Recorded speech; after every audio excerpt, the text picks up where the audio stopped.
వస్తుండగా ఆ జింక, ఓ స్వామీ, నేను గర్భంతో ఉన్నాను. నా ఇంటికి వెళ్ళి ప్రసవించి తిరిగి వస్తాను అని మాట ఇస్తుంది. తల్లి ఆవేదన చూసి వదిలేస్తాడు. చివరిగా ఒక మగ జింక వచ్చింది. ఇటువైపు ఆడజింకలు వచ్చాయా అని అడుగుతుంది. వచ్చారు, కానీ మీరెవరు, ఎలా మాట్లాడుతున్నారు, ఎవరు మీరంతా అని అడగగా, నేను హిరణ్యక్షపుడును. ఇంతకు ముందు వచ్చిన జింక నా భార్య అప్సర రంభ. శివుడు పూజని మధ్యలో ఆపి రాక్షసుడైన నన్ను పెళ్లి చేసుకుంది. మా కామవాచానికి శిక్షగా జింకల్లా పుట్టాము. వేటగాని విల్లు చేత చనిపోవాలని రుద్రుడు శపించాడు. నేను నా భార్యని బంధువుల దగ్గర అప్పగించి వచ్చి నీకు ఆహారం అవుతాను అని వెళ్ళిపోతుంది.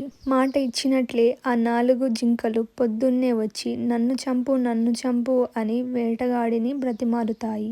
వాటి మంచి గుణం చూసి వేటగాడి మనస్సు చలించిపోతుంది. ఇచ్చిన మాట కోసం, పక్కవారిని బ్రతికించటం కోసం చావుకి సిద్ధమయ్యారు.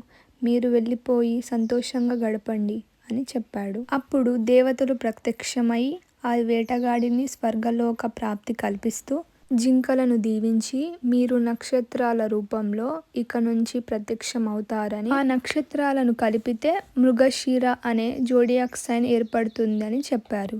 అదే రోజున మనం శివరాత్రి జరుపుకుంటాం. ఆ వేటగాడు ఎందుకు ఇదంతా జరుగుతుంది అని అడగగా,